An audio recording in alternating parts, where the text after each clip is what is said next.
encuentro en Madrid y seguro que tú también has sido de esas personas que se tragaban todos los contenidos adicionales y making-ofs de las películas esperando aprender algo sobre los tejemanejes de la industria del cine. Y por supuesto, aparte de alguna aparatosa escena en croma y mucha gente chupándose las berenjenas, ahí en realidad nadie cuenta un carajo sobre lo que supone meterse en la producción de una película. Y precisamente por esto voy a estar 3 días dentro de un rodaje para tratar de indagar de primera mano los pros y sobre todo ya que estamos los contras de toda esta fábrica de sueños. Pues nada, primer día, 6:30 de la tarde y voy a ir ya por ahí indagando, eso sí, tratando de centrarme en los puestos o cargos más desconocidos, ya que los más obvios como director, cámara, sonido, maquillaje, peluquería, pues eso, suelen ser como más evidentes. Pero detrás de todos estos puestos hay mucha más gente, o incluso otros cargos que nos resultan a veces totalmente desconocidos. Y de momento aquí ya me estoy topando con 3 seres humanos que creo que son del equipo de cámara, así que les voy a preguntar. Aquí el equipo de cámara son nosotros 3. Y Miki, que es el jefe. O sea, hay un cámara, un foquista, ayudante de cámara. Digamos que no tenemos cargos asignados. Va rotando la cosa. Hay un director de fotografía. Y eso está claro que Miki, que es el de la gorra, Calvito. Es el director de fotografía. Luego ya los demás, pues según surja. Si se cansa uno. Por este otro lado creo que me encuentro con gente de arte aterezándolo todo. Que es dirección de arte, supongo. Somos el equipo de arte. Él es el líder y yo soy ayudante. Ajá. Y nada, aquí estamos poniendo la gran alfombra roja. O sea, dirección de arte, su función es pues aterezarlo todo, vamos, Claro, de base, ¿no? Sí, eso es. Poner todos los objetos, la decoración, Vale. la atrezo. Y vosotros igual diréis, vale, muy bonito todo esto, pero danos un poquito más de contexto. Ok, pues este proyecto de cortometraje llamado Monte Carlo 67 se basa ni más ni menos que en una anécdota de Chicho Ibáñez, serrador, que en el Festival de Televisión de Monte Carlo de 1967, donde ganó como mejor guión por El asfalto, un capítulo de la serie Historias para no dormir, pues allí también supuestamente se topó con un jovencísimo Steven Spielberg, el cual no ganó ningún galardón, pero sí que se topó con Chicho junto a Pilar Miró, con la que acudió al festival, y el cual Chicho supuestamente tuvo una interesante conversación y logró animarlo para que continuase en el mundo del cine. O sea, que si no es por Chicho, igual no tendríamos al Spielberg que hoy conocemos. Y de ahí la gracia del proyecto, recrear y tratar de descubrir la veracidad de esta anécdota, tratando incluso de llamar la atención del propio Spielberg para que la confirme o no en un posterior documental. El cortometraje va a contar con Marco Steel interpretando al joven Spielberg, interpretando a Chicho va a estar el increíble Carlos Santos e interpretando a Pilar Miró tendremos a Becky Velilla. Al final, pues un proyecto humilde en producción al menos, ya que se ha financiado a base de un crowdfunding, una pequeña subvención de la Comunidad de Madrid y alguna ayuda más por parte de algún que otro coproductor. ¿Y quiénes han sido los responsables que han iniciado todo esto? Pues Miguel Monteagudo como productor, guionista e incluso ayudante de dirección y Rubén Guindo como director y también guionista. Podéis seguir sus galardonados anteriores proyectos o incluso futuros en su web de la productora Synapsis Films. Perdonad. ¿Puedo hacer una pregunta rápida? ¿Cuál es vuestro puesto y qué estáis haciendo ahora en concreto? Pues estamos en vestuario. ¿Vosotras también? Sí, Estamos las tres en vestuario. Y nada, estábamos organizando un poco el vestuario para la gala, para los invitados a la gala. ¿Y vais a vestir a todos los invitados y actores? Sí, a los 50. Claro, no os fiáis de lo que puedan traer ellos de vestuario, hay que dárselo ya un poco más Traerán para... opciones porque son majísimos y nos han traído opciones para verles qué tal les quedan sus propios trajes. Y de ahí ya pues les ponemos algunos complementos. Y si nos asomamos a peluquería y maquillaje, pues tenemos aquí de momento a Carlos Santos en su incipiente transformación hacia Chicho. Primeras, porque luego las otras imágenes que hay de referencia ya son vídeo y ya se están moviendo, pero lo que es el peinado que llevaba en ese momento era así. Bueno, supongo que estás totalmente ya preparado para interiorizar el personaje, ¿no?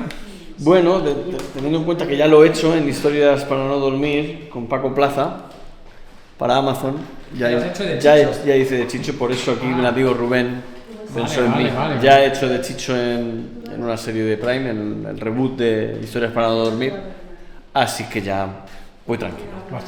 Ya lo hice una vez y quedó bien, y con el señor Paco Plaza. ¿Y qué crees tú? Y con Alejandro Ibáñez, que producía, el hijo de Chicho. ¿Crees que toda esta fábula de Chicho es eso, es más bien fábula de humor, o crees que es real? ¿Qué nivel de realidad? Yo creo que es real, que Chicho la contó en una entrevista, o sea que creo absolutamente que es real, obviamente. Vale. Coincidieron en tiempo y lugar en ese festival, así que ¿por qué vamos a dudar de la palabra del señor Chicho Ibáñez Serrador? Sí, porque Samu, un creador de ficciones, no tiene por qué pasar la realidad, ¿no? Sabemos que coincidieron en tiempo y lugar, así que todo puede ser. Y una vez maqueado, pues, ¿qué faltaría? Pues microfonar a Carlos, que parece ser que lo van a hacer a través de las gafas. Entonces vais a microfonar en modo, ¿cómo se llama este modo? ¿Como el más sofisticado? Es bastante actual, ¿no? ¿O no es tan actual? Realmente es ubicar microfonía en sitios donde sepas que la sonoridad te va a funcionar. Entonces todo lo que viene siendo la cabeza es un sitio muy guay. Yo de hecho, si puedo ubicar micrófonos en el pelo, prefiero antes que todo el tema del roce de la ropa, que puede ser más conflictivo a la hora del rodaje. Pero que estos sistemas son relativamente actuales o llevan mucho tiempo ahí. Las cápsulas pequeñas, cada vez trabajan las empresas de sonido en hacer cápsulas más pequeñas porque son más fáciles de ubicar, en esconder, vaya. Entonces, sí, cada vez mejoran y los micros suelen ser cada vez más caros conforme más pequeña es la cápsula.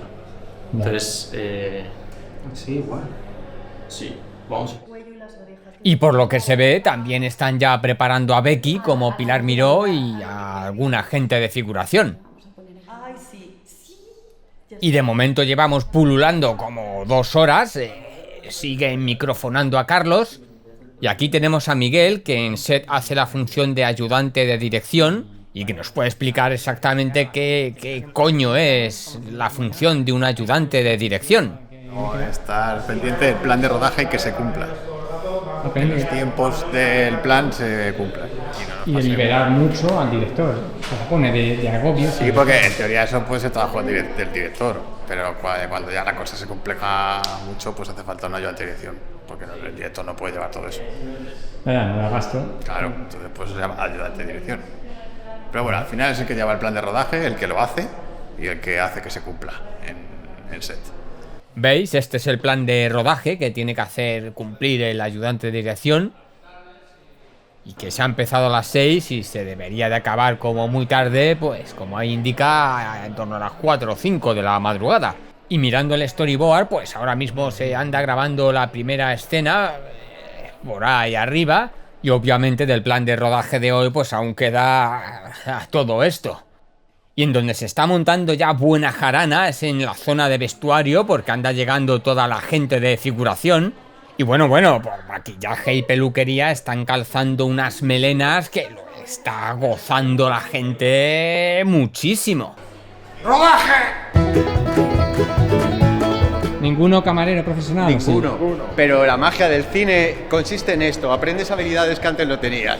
Ahora nos van a enseñar a montar a caballo y esgrima.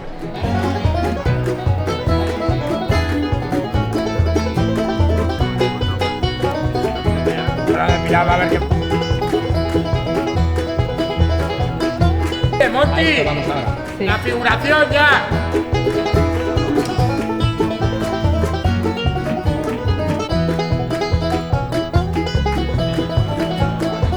Vale, que ellas dos se queden como mirando para abajo, como están ahora, ¿vale? Se queda como grabando y ya se acaban de ver ahí. Ponemos como 2 personas, vale. En pilar, y en principio es figuración para aquí, valdría, ¿vale? ¡Y acción!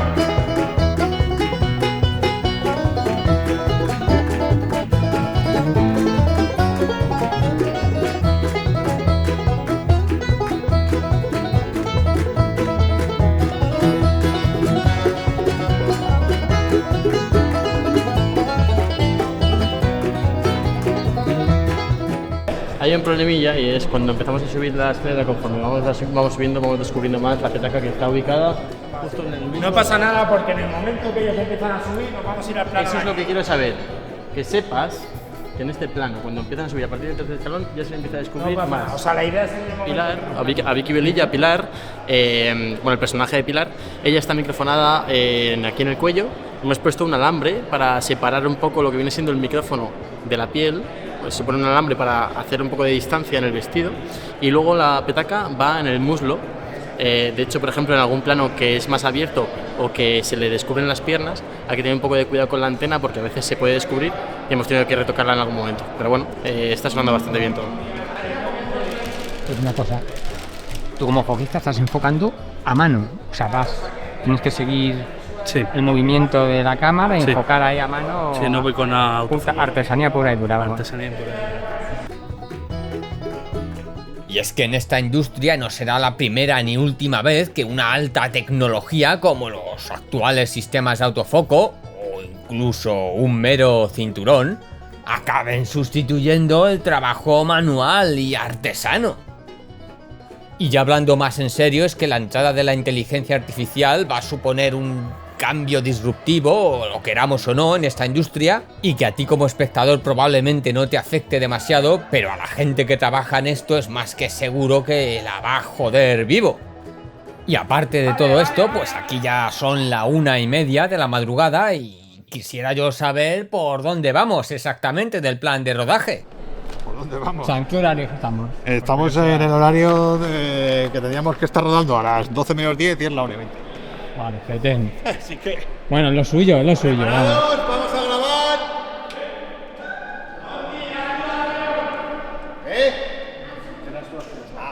Sí, de acción yo, venga. Motor cámara. Al final, a mi modo de ver, quien mejor está en un rodaje es el de foto fija o making of, que como yo estoy haciendo ahora mismo, pues está por ahí pululando a sus anchas. Y la gente de figuración o extras, pues ya que vienen con la ilusión de un niño, pues también suelen aguantar lo que les echen. Los que obviamente sí que están aquí como mínimo trabajando, si no rozando a veces la explotación, pues son todo el equipo técnico y actores, que ya se pueden dar con un canto en los dientes con que todo más o menos salga en hora. Hay un problema con la pérdida de la sombra, es el canteo, o sea... ¿Está ahí no giramos? No, es que entran todos los lados, tío. O sea, es que mira, de donde vea la veo. O sea... Suéltame un poco de cafecito aquí. Y este es probablemente uno de los menores problemas que puedan surgir en un rodaje. O no, si resulta luego que descubres que la sombra de una pértiga te ha jodido toda la toma. ¡Prevenidos! Pérsiga, más para acá. O sea, giras cuando empiece la cámara. Hola, muy buenas. ¿Qué tal esos ánimos? Estando a las 3 y pico ya de madrugada. Bien, vamos bien. Podría ser peor. A topísimo, ¿no? Pues nada, ya llevamos casi 11 horas de rodaje, ya que estamos metidos en las 4:30 de la madrugada. Aquí se está grabando la última toma del día y ya solo quedaría pues recoger y chapar todo esto, ya que mañana nos vamos a Gijón 2 días a rodar en exteriores.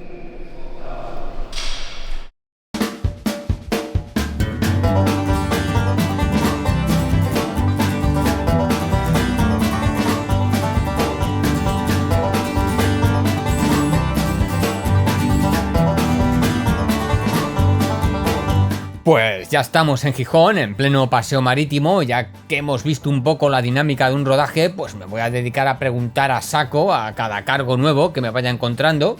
Y hay que tener en cuenta que esto es un proyecto pequeño, ínfimo, si lo comparamos con cualquier producción de Hollywood. Y aquí los cargos pues son los justos y necesarios, incluso hay gente en modo multitarea, ya que en la realización de cualquier película los cargos se multiplican por 100 o incluso por chorrocientos. Existiendo ya puestos hiperespecíficos como chofer, gruista, catering, tercer y cuarto ayudante de dirección.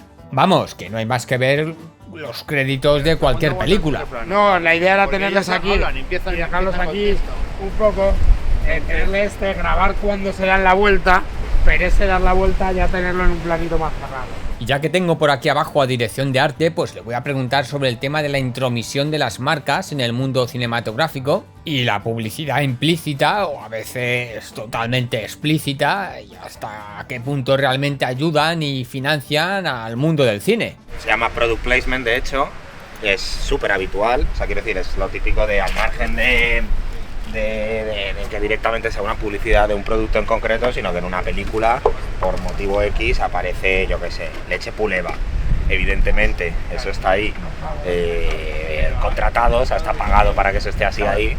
Y es pues una manera más de financiación que tienen la. Sí, que además es casual. O sea, no es casual. Si porque sale una marca de manera a lo loco, te puede caer un puro, incluso a lo mejor, porque a ver, la marca eso se queja. es efectivamente, hay un poco la cosa, es tú legalmente no estás impedido de poner una marca que no sea con la que no tengas un acuerdo. Es decir, yo he visto Nike, puedo aparecer en una peli vistiendo Nike. A priori no es ilegal eso en sí mismo. Lo que pasa es que puede Nike, si le apetece, reclamarme uso indebido de marca o yo qué sé, de estas cosas de contra el honor o no sé qué. La juegas un poco, ¿no? Claro, efectivamente, entonces queda en terreno ambiguo.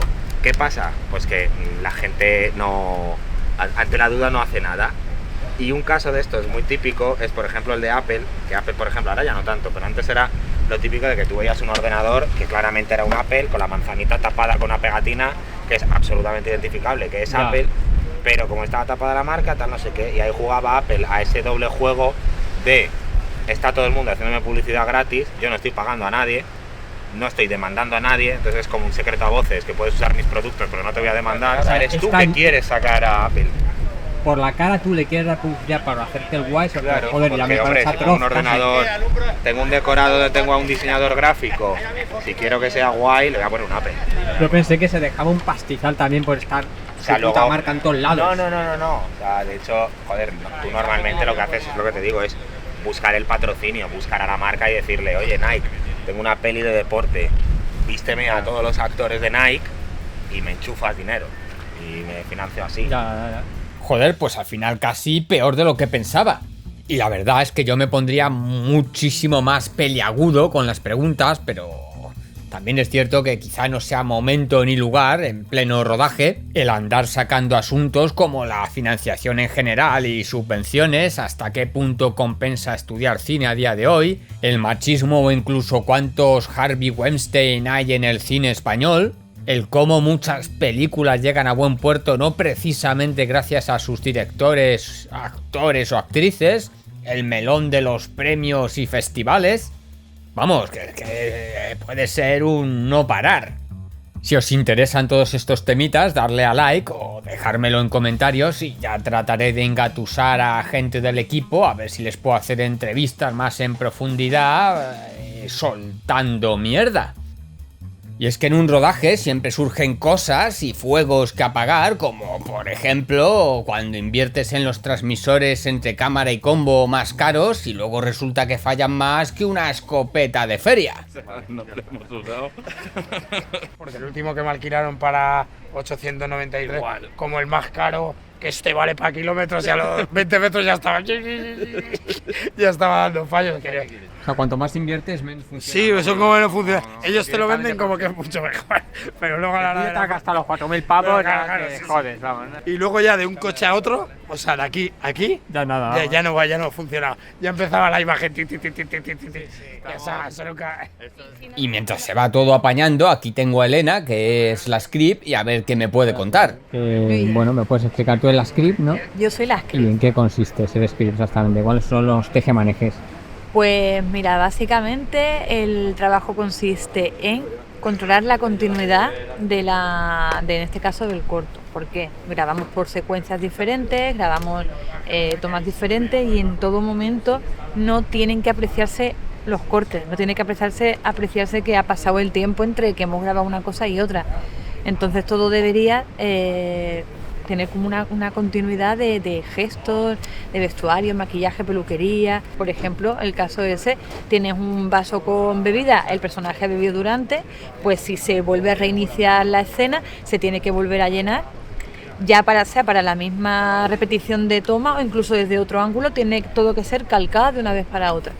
Aquí tengo juntos el parte de montaje y el guión de la secuencia que vamos a grabar ahora para ir controlando aquí el texto y el parte de montaje que incluye pues toda la información de cada secuencia y cada toma y cada plano que se grabó de cada secuencia, y se va anotando pues la descripción, notas para tal, y bueno, pues las buenas para que lo tengan todo ya un poquito más rápido de procesar. ¿Y También. qué opinión tienes de la gente quisquillosa que se fija en el récord? ¿Mucho así los novicios o los muy aficionados Sí. al cine y cosas de estas? Yo entiendo que sea llamativo, muchas veces, a ver, salta mucho a la vista, pero muchas veces también te digo que es inevitable casi, porque tenemos que controlar muchísimas cosas y muchas veces, como este viento ahora mismo que es traicionero y el pelo se mueve, es muy difícil controlar que todo esté calcadísimo, o incluso hay veces que hay que sacrificar un poquito de continuidad porque el acting ha sido mejor, nos ha gustado más. Hay veces que hay que sacrificarlo, entonces yo pido un poco de compasión y de comprensión, que bueno, se intenta evitar, pero oye, no siempre se puede. Por favor, que disfruten de la producción y no se distraigan en mierda. Y no sé, efectivamente, nunca mejor dicho.